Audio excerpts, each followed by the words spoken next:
It's always game day in Cleveland. He's Daryl Ryder. I'm Andy Baskin. Tough loss for the Browns this week as they lost to Seattle 24-20. This podcast is brought to you by our good friends at Smiley One and Bryant, Northeast Ohio's premier heating and cooling company. So, Daryl, let's kind of look at where the Browns are as the trade deadline comes into play tomorrow. And they're 4-3. I think they let one slip away against Seattle, and now you can kind of regroup and try to take this thing forward for what's left for the rest of the season. And I think with the trade deadline coming, you're hinged on the health of Deshaun Watson. Yeah, I mean, I guess we're all, on pins and needles just waiting to hear anything as far as Deshaun's status goes. We do know that our good friend Josh Dobbs is going to be starting for the Arizona Cardinals when they come to town next week. So I have a nightmare scenario that's already in my head. And I am dreading down that road. this. Don't do it. Don't do it. It's just I already have the nightmare in my head right now of what could happen, and how Browns fans would react. I feel like the trade deadline, Andy. I feel like the season is hanging in the balance of the health of Deshaun Watson right now. This is now we're entering week 6 with this injury. And we were told at the bye week, not a long-term injury. It's turning into a long-term injury. So, and there's no definitive answers about a firm timetable here, right? Is he going to need another week? Is it 2 weeks? Is it 3 weeks? 4 more weeks? Whatever. So, yeah, I kind of feel like this whole thing is hanging in the balance because of Deshaun. So, I don't envy the position that Andrew Berry is going to find himself in at the trade deadline come Tuesday at 4 p.m. Eastern time when it expires. But yeah, this is a tough spot for Andrew Berry right now. Do you think that they need to go out and get a quarterback, or do you think they try to get one in free agency, or do you just go status quo? I think they're going to go status quo. I really do. Because I said this on the post-game podcast, I feel like the injuries incurred at that particular position Sunday afternoon around the NFL pretty much torpedoed the quarterback market as far as what might be available there. So I think that the Browns ultimately are going to stand pat at quarterback. That's not to say they don't go out and add a running back or they don't add another offensive lineman or something.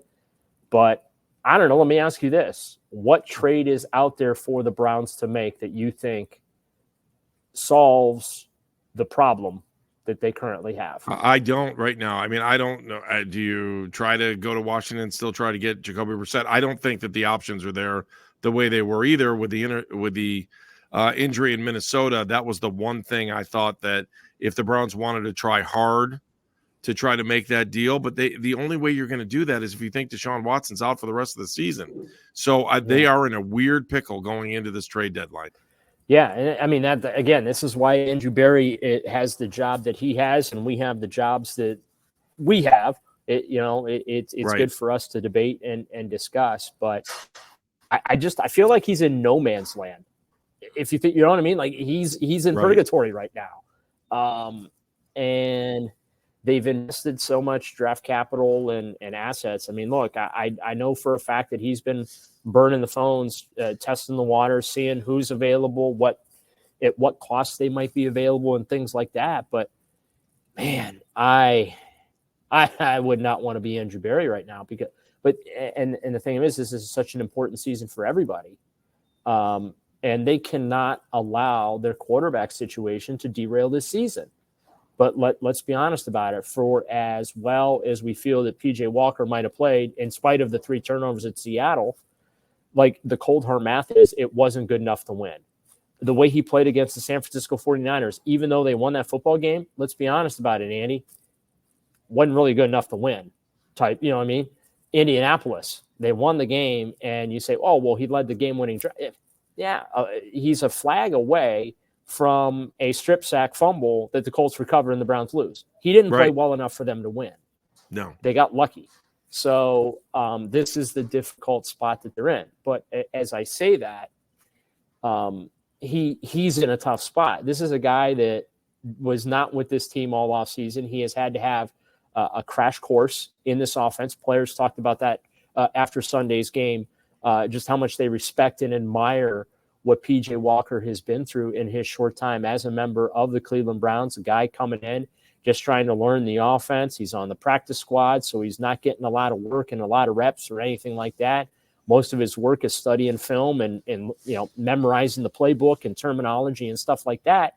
And then all of a sudden this Deshaun thing happens, DTR, they make the decision, okay, it's, we got to put PJ on the field because he's at least started in an NFL game before and operated out there. And he's giving you all he's got, right? But unfortunately, sometimes all you got isn't enough. And all he, had to give on Sunday in Seattle, it wasn't good enough. It wasn't enough. And they lost the game that, quite frankly, they should have won. But when you go to the balance of should win, did win, whatever, I still kind of feel like the Browns are in the plus ledger there, right? I mean, right. They have won more games. I think that they've won more games as they quote on versus, the should have ones that turned into losses. So, if you really, and the other way to go here rather than making a trade is going free agent, do you say, and I'll just throw the names out there and you tell me what you think. Carson Wentz, you could try to get Matt Ryan, Colt McCoy's out there, Joe Flacco's out there, Nick Foles is out there, Trevor Siemian. I don't know if any of those do anything for you. I do think the overwhelming consensus last week was Nick Foles from the folks that, we had talked to. But I guess it would just cost you money to bring those guys in there. So that's the difference. Is that worth it to bring any one of those guys in? Because you're going to have to let PJ Walker go, I'm assuming. You didn't say one name that I was like, oh, yeah, go get that dude. So who is it? No, none. Oh, gotcha. I think that they're better off. They might be just where they're at right now. Keeping PJ on the train, and hopefully, the more reps he gets, the more comfortable he gets. There's not one name that you mentioned where I just feel like they would come in and be a difference maker right away. There's another point to this too. Jamal White and I had a long conversation with this on my TV postgame show, just about even if you brought any one of those guys in, anybody, you could bring in anybody right now, and you still have to allow for a transition time because you just can't pick up the playbook in 2 seconds. I know we saw Baker Mayfield do it last year for one game, but it is not an easy task. He was talking about how difficult it is to have a running back come in the middle of the season. Multiply that by 100 when it comes to a quarterback. Yeah, quarterback's not a plug-and-play position. It's not. Running back for the most part is, which is, I think, why it's hard for running backs to get paid their market value in this league. Just look at what PJ Walker is going through, right? And some of the difficulties. Now, some of that is skill set. Like, the guy only has a certain level of skill set, right? So come out and dominate the way that, quite frankly, the Browns need that position to dominate. I kind of feel like it was poor planning. I said this.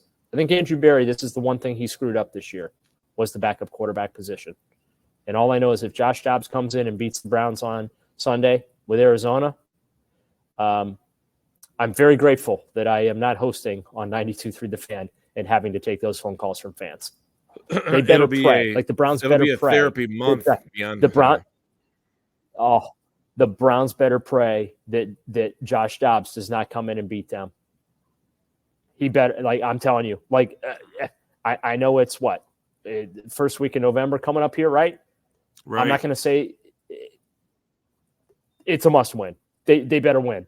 They better beat the Arizona Cardinals Sunday. If they don't, again, I would not want to be taking phone calls on 92.3 The Fan because, oh boy, they're talking the folks off the ledges. If Josh Dobbs comes in here and takes it to the Cleveland Browns, oh man, yeah.